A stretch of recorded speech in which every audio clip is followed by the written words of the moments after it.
hindi na gumagana yung makina or yung puso. So, ang gagawin natin, isi-CPR natin kasi gina-jumpstart natin na tayo na rescuer ang nagpapump ng puso niya. Ganun po yun. Kaya dito po tayo sa may chest part na nag-CPR. So po yun. Kunwari po, ganyan. Yung senaryo na biglang nahimatay or wala na siyang bigla siya nahimatay. Nakita mo, rescuer ako. Ngayon, ang number one natin gagawin, sir ma'am, check for scene safety. Bakit natin i-check for scene safety? Para ma-minimize yung casualty.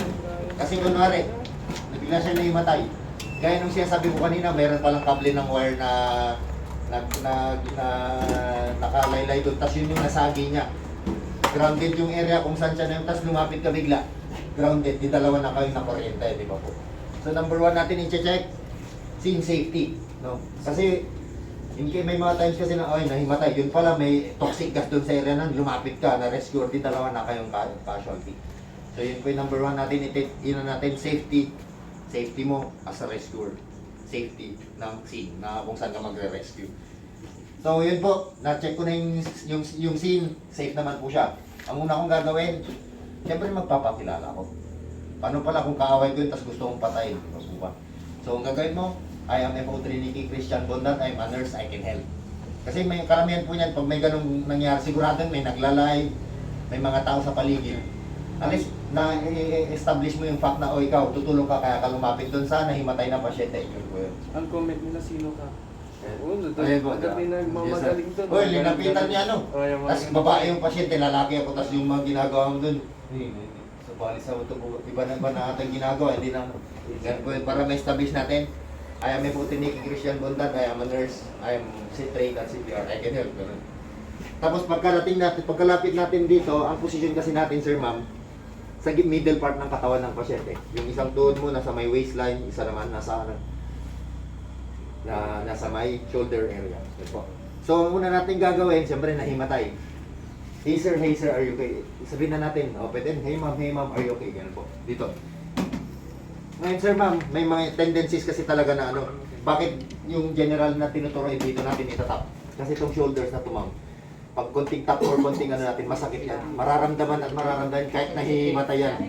Pag ginanon mo yan or may ginanon mo konti, pag kahit tulog yan, mag-grimace yan, parang gagano yun eh. Pag masa ano, kasi ito yung medyo madaling maramdaman. So, hey sir, are you okay? Ngayon hindi siya nag-respond. Hindi kasi nga, wala na siyang ano, wala nahimatay siya. Ang una mong gagawin before ka mag-rescue, tawag ka ng backup. Paano natin gagawin yan? Sir, tawag po kayo ng pulis, ospital, MDR, bumbero. Tapos mag-report po kayo kung may matawag po kayo. Ganun po yun, no? Kasi ang ginagawa dati, sir, call an ambulance, gano'n lang. Yun pala yung tinawag, yung tinuro mo, hindi pala nakatawag, hindi na nag-report sa'yo. Nagre-rescue kahit ina-expect mo may darating kang backup. Yun pala wala siyang natawagan. So, dinadagdag na po natin yun sa instruction natin sa bystander. Sir, tumawag kami ng ambulansya, tapos nag-report ka na makatawag ka. No. Tapos, ang gagawin natin, siyempre, assess muna natin. Assess natin yung vital signs ng pasyente. Paano natin gagawin yun? Paano natin kukunin yung pulse sa may carotid? Mismong tabi po ng Adam's apple, try natin. Pag mahirap, pwedeng magtatlong kamay po, daliri. Tabi mismo ng Adam's apple, carotid pulse. Malakas po yan. Adam's apple, gilid niya lang. Side niya. Pero kung hindi niyo maramdaman, tatloyin niyo na. Mararamdaman niya. Tapos kung i-assess natin sa pasyente, sir ma'am, bakit hindi natin gagawin to? Baka wala ng pulse. Bakit hindi sa kabila? Bakit dito tayo sa malapit sa atin? Yun, tama yun. Para madisregard. Sabi ko nga sa inyo, kahit na gumagawa ka ng tama, kung may mga bystander na ignorante, mali yung makikita nila sa inyo. Kine-check ko lang yung pulso. Pero dito sa kabila, pag sa ibang point of view kasi, parang sinasakal mo. Paano kung yung nire-rescue kong kaaway ko pala sa barangay, di ba? Na-timing lang na siya yung nire-rescue ko. Ay, patay yung ni-rescue niya kasi kaaway niya yun. Nakita ko sinasakal niya yun, di ba? Ngayon po magiging notion. So dito po tayo para maiwasan natin yung mga ganun legal na mga bagay. Sir, yung magpipicture sa likod mo rin, sir. Mali po yung angle. Tapos, Check natin yung circulation, yun po yun, sa pulso. Tapos, check natin kung humihinga. Paano natin i-check? Lalapit ka, i-head tilt mo. Bakit natin i-head tilt yung tao? Kasi pag naka-head tilt, sir, ma'am, kung may nakaharang sa leeg niya doon sa loob, magbibigay ng space yun. Makakahinga siya kung sakali. Tapos, i-check natin, neto, yung mata nakatingin sa chest area. Bakit? Pag huminga yung tao, may rise and fall yung chest. Ngayon, bakit natin ilalapit yung mukha natin sa may mukha niya? Kasi kung huminga yung tao, mararamdaman mo na may lumalabas na hangin doon sa ilong niya. Ngayon, mararamdaman ng cheeks mo yung itong balat mo sa mo. So, ganun, double purpose, pagka-check, ganun. Habang tinitingnan mo, nararamdaman mo may lumalabas na hangin sa ilong niya. So, yan sir ma'am, negative pulse, negative breathing. Negative talaga. Sag na tayo ng siga. Paano natin gagawin yun? Dominant hand. Kung left-handed ka, ito yung mauna. Sa middle part ng Right-handed na. nipples, like. Okay. Paano pag babae? Sa... Sir, tingnan ko muna yung nipples. Ma'am, tingnan ko muna yung nipples mo. Tingnan na to. Mag-ano ka na? Adjust. Ikaw na mag-adjust. Kasi pag sa middle ng middle line pag babae, bukol yan dalawa. Pwede mong iangat konti. No? Sir, ma'am. Or ibaba konti. Huwag doon sa mismong bukol na kasi wala iba na yung ginagawa mo dyan pag doon sa mismong bukol eh. Nag-e-enjoy ka na dyan, hindi na yung rescue yung ginagawa mo. So yun po, explain natin, lalaki, middle line, ang nipples. Tapos ang ano po, eto, yung force ng, eto kasi mas ano yung force natin dito. Tapos pagpatuloy mo yung dalawang kamay. Ngayon sir ma'am, ginagawa kasi dati, malayo. Ngayon ang ginagawa na natin ngayon dito. Bakit natin iangat naman? Kasi yung buong force ng katawan na natin yung gagamitin natin. Pag adult kasi kailangan, kasi hindi na jumpstart natin yung puso. So dapat malalim. Mga 2 to 2.5 inches. Yung lalim. Sir, paano ay kung ma-fracture yung ribs niya? Ano pong mas gusto niya, ma-fracture yung ribs o mamatay yung tao? Disregard na po yung mga ibang ano. Basta mabuhay natin yung nire-rescue natin. So, gagawin natin sir ma'am, 30 na chest compression. Tapos, dalawang rescue breaths. Gagawin natin sa 2 minutes, dapat naka 5 cycles tayo. So, ang gagawin natin na ganito, within 1 minute, 100 or more, 100 to 120 na chest compression, tas 6 na rescue breaths. Within 1 minute lang po yun. So, ang mabilis na,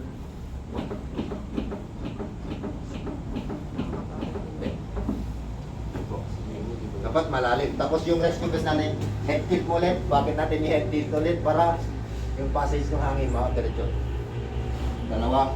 Tapos, pag magbubuga po kayo ng hangin, para siyang full breath. Tapos, antayin nyo siyang, pag magalaw kayo ng mga 5 seconds, tapos bigay ulit. Kasi kung diniretso mo dalawang breaths, baka matagod. Sa Tagalog. Mas pala. Maltutan kasi sa Ilocano.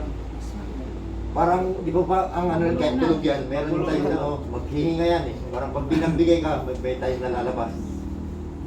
Bes na nakatulong ka, wala nang naspulan, mas na lumala na. Nalunod siya sa hangin mo. Yun po. So maglabibigay ka ng 5 seconds na pagkataon, tapos bigay ko ulit ng isa. Tapos, continue ulit. Tapos compression. So yun po. Paano pag after 5 cycles, saka ka na po magre-reassess. Ganun, check mo yung pulso. Kung mayroon na, recovery position na. Naantay na natin kung may darating tayong backup. Kung wala pa din, kung kaya mo pa, continue ulit. No. Hanggang concert. May napanood kasi ako doon sa concert. Sa Facebook na hindi ko alam kung patay na talaga. Wala pa rin yung magre-rescue sa kanila. Pero tuloy-tuloy pa rin kahit Oh, sir. na walang... May ano kasi sir? Salitan sir, okay lang ba yun sir? Okay lang po sir. Pero namatay din yung ano eh. Yes sir. Yung ano kasi sir, may mga times kasi na, kasi yung pagbigay mo ng rescue bed, ililips to lips mo tong pasyente mo. No? As a rescuer, alam mo ba kung anong sakit ng pasyente? Di ba? Hindi po. May mga times kasi na ganun. Ang ginagawa na lang is, tuloy-tuloy na siyang Tuloy-tuloy. Opo. Okay lang din po yun. Kasi alam, sabi ko nga, priority pa din safety mo as a rescuer din. Yung iba kasi sa amin kasi mayroong mga panyo, pwede rin yan, ilagay mo na panyo. Tapos para hindi kayo na-contact na lips to lips talaga, may barrier pa din. Kasi may mga nakuha kasi tayong sakit sa laway din ng ano, kung meron siyang, kung ano mang sakit niya. So yun, pwede po yun sinasabi ni sir, kung ayaw niyong gawing at-risk yung sarili niya, okay lang. Ang importante naman kasi, yung nadja-jumpstart natin yung puso, yung chest compression. Most usually sir, ginagawa ko yun sa ano, sa lunor. Hindi ka magre-rescue breath. Bakit? Kasi yung nainom niya na tubig nandito yun. May tutulak mo lang yung paloob ng lungs kung binigyan mo ng rescue breath. So, ang ginagawa mo lang dito, Baka nalulog yung pinili. wait sir, kasi siguro. Tapos sir ma'am, may mga ano kasi, nung gano'n na, para kang nagra-rock and roll. Taas mo lang, diretso mo yung hands, dapat hindi lang bebend. Straight. Straight, para yung force ng pag-jumpstart mo sa puso, na-jumpstart mo talaga. Tapos, gamitin mo yung bigat ng shoulders mo. Hindi yung king-king-ud ka magkatapag siya. May mga ganun kasi na, jerker kasi tawag doon eh. Ganun, parang nag-head pa. Yung iba pa naman nagaganyan. May iba sa nagtutulog. Nag-bend naman yung kamay. Hindi mo na nagagawa yung sinasabi ko na gina-jumpstart mo yung puso. Ikaw kasi yung manual na nagpapump nun. Yung puso. So, yun sir ma'am, pwede yung gusto niyong gawin. Baka may gustong Natangkin mag-try ba dito? Natangkin. Wait sir, natanggal. Damag ko. Dapat, Eh, kasi sa gawin ka ng desktop wood na, para yung natapan yung kutsilyo. na, sa banda.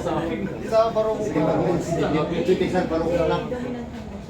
Sa study, hindi naman nire-risk na ganyan. Hindi naman...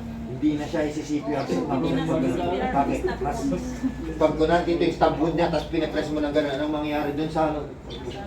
Dudugo ng dudugo yun, sir ma'am, no? So, ang gawin niya pag gano'n, gamitin niyo muna yung ano, hindi, pag stab wound kasi, sir ma'am, may ano pa yun, may malay pa yan. Hindi naman yan agad mawawalan ng malay unless talagang late ka nang pupunta. Yan po. Tapos, yung sinasabi, sir, pwede tayong mag-CPR din. Kunwari, punta natin, tapos wala nang, ang mangyayari kasi doon sir, kung may stab wound siya dito, mawawalan lang siya ng malay kung sobrang tagal na siyang dinudugo, no? Na mamatay na... Ang mangyayari. Nawalan ng... So kunwari, late na tayong dumating, magsi-CPR pa rin tayo. Kasi may chance pa rin na maano natin. Kaso yung bleeding, hindi na masyadong pansin yun kasi ang priority mo na is yung may save na yung buhay niya. Yun, gaya nung sabi ko kanina, sir ma'am, priority kesa yung inisip mo yung ma-fracture yung ribs niya, yung priority natin yung mabuhay siya. Kasi natatnan mo na nga siya, nagdudugo nga siya sa part na yan. Pero isi-CPR natin kasi may chance pa na mabuhay siya. Kasi hindi pa naman na-declare na patay. So yun po yung goal natin. Yun. Ano pa po? May tutubang may tendency talaga na magkakaroon ng fracture. Yes ma'am. Yes ma'am. Kasi ang sabi ko mga ma'am, isipin niyo ma'am, 2.5 inches yung lalim nung sabi ko na compression natin. Kung i-test yan, ganyan o. Or mas malalim pa. Yun po yun. Parang ganito po siya kalalim. Yung i-compress natin. So, kung pag hindi mo na-reach yung parang 2.5, sir, Useless po yun. sir. Yes, useless. Kasi ang ginagawa natin, sabi ko, gina-jumpstart natin, parang manual na tayo ang nagpapump ng puso ng pasyente natin. So dapat malalim para magawa niya yung trabaho. So, i-try sir ma'am. Pero yun, sir, ma'am. Ito, right, kung right-handed ka dito. Tapos, Baka makatulong ko. right. Bukas na gawin ang halik mo, sir. Jahubit. Pagna. Yan. Tapos patong. Tapos, sir, lapit ka konti. Yan, tapos i-straight mo dyan. Ay, sir, straight. Kasi ka. Kung kasi ka, bitan kasi ka pa. Sexy. Tapos dito data, natitikang, tapos na pa. Yan, yun, ganun po yun. Nakis na nagsin. Naunag sir, naunag. Maano mo talaga mararamdaman mo na parang may nagka-crack. Mga yung manikin ko mga di diretso. Di, sir. Ang totoong tao. Yan, yun po yung proper pag narinig mo yung tunog na yun nagka-crack. 7, 8, 9, 10. Are you okay? 30 po. 30 po, sir. 30. Yes, sir, 30. Diretso mo 30, sir? 30 na ganun, tapos dalawang rescue breath. Tapos limang silent ng 30 count, sir. Hindi, wala po sir. 1, 2, 3, 4, Huwag mo natin mabilis sir. 7, 8, Yan, 9, 10, Medyo mas bilisan mo konti. 13, 14, 15, 16, 19, 20. Ngayon sir ma'am, nakita nyo nahirapan siyang magbilang. So ang bilang natin dyan, 1, 2, 3, 4, 5, 6, 7, 8, 9, 10. 1, 2, 3, 4, 5, 6, 7, 8, 9, 20. 1, 2, 3, 4, 5, 6, 7, 8, 9, 30. Tapos rescue breath. 9, 10. Kasi kung mag-11, mahaba na yung binabanggit mong numbers. 7, 8, 21 di ba?